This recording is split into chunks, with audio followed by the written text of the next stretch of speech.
On New Year's Day in 2015, I decided to start building tiny houses. We built our first tiny house in a little town about 15 miles from where I'm staying at right now. And as soon as we started building our first one, it was within the city limits. We started getting a lot of backlash from the neighbors and complaints, and for no good reason, but nonetheless, the neighbors started throwing a complaint about having tiny houses in their neighborhood. So the city had already issued my building permit, so they couldn't stop me from building that particular one, but they did say that they weren't going to issue building permits to build anymore.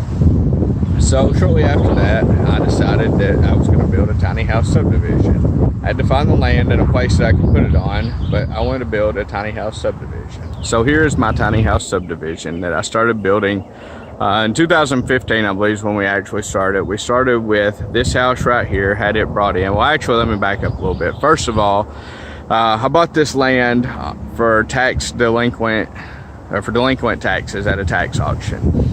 This is actually 2 lots. For whatever reason, this land had been divided up into 2 sections.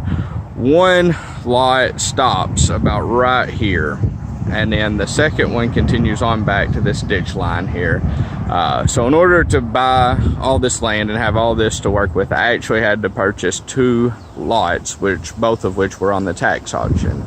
Bought the bigger lot up front for $250, I believe it was, and this back lot for $100. So theoretically, I bought this land for $350, but that's not to say that that's what I have invested in it.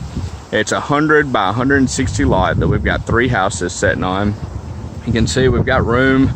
We could add on another one over here and another one right here in front of us if we wanted to. That may be something we do later on, I don't know. But for right now, we're content with the way it's laid out. But after purchasing this land, it had a shell of a house about right there where that gray house is sitting, about in the area of that car where the gray house is sitting, that had burned out. It was a brick house. It was just a shell left. All of this through here were blackberries, probably 5 foot high. You could not mow them, could not get through here. All the rest of it was grown up with trees and underbrush. It had been sitting for probably in the neighborhood of 10 years or more unattended, and there was a big pine tree right here where the driveway is, another big pine tree right here, and I believe one right here. We had 3 40 to 50 foot trees we had to take out, and then just a ton of underbrush. So it was quite the endeavor clearing it, and then once we cleared it, we had to level it and get it suitable for the houses to be in here. And then once all that was done, we had, fortunately, we're outside of city limits, but we were in a spot outside of city limits that has city water and city septic. So we didn't have to use septic tank, we didn't have to use a well, we were able to connect to city utilities. But we had to put in the sewage lines, the ones that were here, we didn't know where they were at or what condition they were in. So we just had the city put in a new tap out at the road, right about in there. And we ran new sewage line in through here, and then we had another tap put in right here, and had one ran up through here. So we actually had 2 sewage lines, and fortunately there's a sewage pump station, I'll show it to you in a minute, right across the road. So this whole area has 8-inch sewage lines for mains because it is feeding that pump station. So we have excellent drainage and sewage in this area, and there used to be a water tower right down the road, so we have 6-inch water lines. Also, that tower's now been replaced with pumps. The tower's no longer there, but fortunately we had it's a very well developed area. We had the water and sewage, and we had to have this new electrical pole here set to provide our electric service to these 3 houses. Well, when we had that electrical pole set, an electric company came out. They found out that the local cable provider had installed their cable lines on the electrical poles without the cable company's permission. So the electric company, or I'm sorry, without the electric company's permission. So the electric company made the cable company take down all of their lines that they had strung up on the poles and bury them underground. Well, since they had to do all that, the cable company put in all new fiber optic network through here. So we have high-speed internet and cable through here, which is something you rarely see outside of city limits, but due to a mess up on the cable company's part. We were fortunate enough to get that done. They had older lines here that it wouldn't have supported the high-speed internet, but after they put in the new ones, it did support the high-speed internet. So then we had to make it suitable for the houses. So at that point we started building driveways. There's a parking area right up in front of this one. You can't see it from back here, and then you can see there's a long driveway comes down a parking area here, and there's another parking area right here in front of this one that holds 2 cars that you can't see. So we had to build driveways, put in drainage culverts, all that. So by the time it was all said and done, we spent approximately $8,000 putting utilities, driveways, clearing the land, developing the land, making it suitable for the tiny houses. So even though it sounds like I picked the land up dirt cheap, and I did, there's still a lot of money invested in it beyond what was paid for the land. You know, when you say you paid $350 for a 100 by 160 piece of land, it sounds like, oh, you got a great deal, and you did. But there is a lot more to it that people don't think about. So there's about another $8,000 on top of that in cleanup and development in order to get the tiny houses here.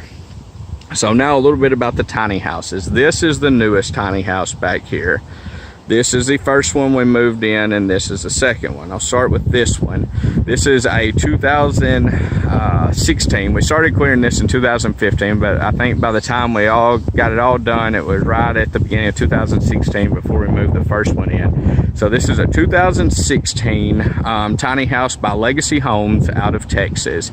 It is a 12-foot by 39. It's a stationary unit, kind of like a mobile home. You can't pull it down the road, doesn't have axles under it, and it would be too wide to pull down the road. It's a stationary unit, permanently set here. You can see it's got the 2 central heat and air mini split units on the back here. Central heat and air. You walk in to a living room, kitchen, full-size bedroom with a queen bed, full-size bathroom. We've actually got another one that we haven't finished getting set up yet. It's across the way at our other tiny house development here that I'll show you in another video, give you a tour of the inside. I forgot my keys today, so I won't be able to do it today, but I'll do another video where you can see inside it and take a tour of it. So anyways, that house came in 2016, got it set up and rented. This gray one came in next. We actually built it off-site ourselves. It is a 12-foot by 24-foot, set up kind of the same way as the one from Texas, but it's got a loft in it. And then next, we had the exact same model as the first one that was brought in here.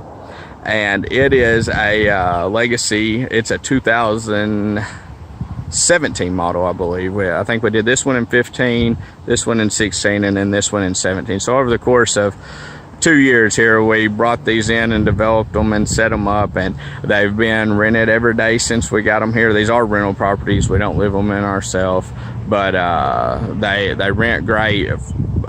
Luckily, through the grace of God, we were fortunate enough that they put in a poultry processing plant right down the road. So this is a highly desirable area. We're in less than a mile from the poultry plant, so it's great for the workers. A lot of young workers, single people work there, so these work out well for them. And it really worked out well. It took us a while to get it set up, but it's done very nicely since we got it set up. So we actually got another one. There's another street right back over here. There's a street that runs here, and then another one back over there. I'm going to take you over there and show you our next site that we're going to be doing our next ones at. We've actually already got one over there that's in the process of being set up. It's not completely set up yet. We've actually had it for about 6 months. Just with everything else we've got going on, we haven't had the opportunity to get it set up. So I'm going to take you over there and show you that one. Like I said, I'll do a tour of it later on. So let's go check it out. So this is our secondary location here where we're building another tiny house subdivision. You can see we've got all the utilities and stuff still in progress here. We've just started on the underpinning, haven't got the steps up yet, haven't got the driveway built. My intentions for today is to kind of get all this pipe cleaned up, get it loaded back up. That's extra we had after we laid all the utilities. You can see we laid out utilities to put 2 of them. This lot is another one that I bought from the tax auction. Luckily, it's right here in the same area The location we were just at is right over there behind those trees. You can't see it, but this is 1 block over. This land was on the tax delinquent auction also, owned by a completely different person, completely unrelated, but nonetheless, we got it for back taxes. I believe I paid about $130 for this lot. I buy a bunch of lots, so it's hard to keep up with, but I think it was $130 for this lot. Again, it had city water already on it, and there's a manhole cover over here. Let me get over here to it. Yeah, right there. You can see right there, it's got city sewage also that was already ran up here. We did redo the water and the sewage because it had been quite a while since the house was here, so we didn't know what shape the lines were in. So we are putting in all new water. You can see it's not being connected there where we ran our new water. We've put in new sewage. The electrical pole is going to be set right here. They should be coming to do it in a couple weeks. We haven't got it set yet. That said, this unit's actually been sitting here about 6 months. It's just been a matter of time of getting to it to get it set up. But this piece of land originally had 2 mobile homes on it, and they poured footings for the mobile homes, which you don't see a lot of times here in Arkansas. So it was nice that we already had these footings right here that we could set the houses on. This one had one also, and it also had a little concrete slab that we're going to use kind of a porch area here. We're going to have some steps coming out, little porch and steps here, and then this will be like a patio area, and then their driveway will actually go up here to the road. And then once we move another one in, we'll have secondary parking over here. And there's already been gravel here and parking here built once, but it's sunk in and got dirt on top of it, so we're gonna have to redo it. Like I said, I don't have the keys to this tiny house today, so we're not gonna be able to go in and take a tour of it, but I will do another video where you can see a tour of it. But this lot is 100 by 100, and if we desire, I don't know if we will or not. Right now I've only got it set up for 2 tiny houses on it, but we could actually add a 3rd one later on back here in the back. There's a little shed back here that needs to be demolished, and this is all the crap we cleaned up. This whole lot was completely grown up with vegetation. We actually had to have a skid steer, a lane clearing skid steer brought in here that ground all of the trees down. You can kind of see this is some of the trees that it ground down here, so you can see what size they were. Very large, healthy trees. It was extremely overgrown. You couldn't even walk through here. It was so overgrown. And we've letting it sit here. It's starting to grow up again, so we've got to get it cleaned up and get some stuff done to it. But after we started putting tiny houses up here, I think we started a trend. This guy right here tore down another house. I'm getting ate up by mosquitoes. If it's shaking, that's why, because I'm trying to fight mosquitoes. It's been cool here in Arkansas, and they are eating me up. Usually during the day, we don't have to worry about them, but with all this rain and cool weather, they are coming out during the day. But anyways, you can see there is another tiny house there that a guy built after we built ours. And then he's got some connections. You can see it back here, right there, and up there, right there. He put in some extra connections so he could put additional tiny houses too if he wanted to. So we've got kind of a little tiny house community going here. But you can see here, this one had a slab, some steps we're gonna have to get rid of. We still got cleanup and a lot of stuff to do here, but this is basically what the beginning stages of the other one looked like. It wasn't grown up quite this bad, but it was very grown up. So you can see what we've done with the other one. Just a matter of time and money to get this one in the same condition.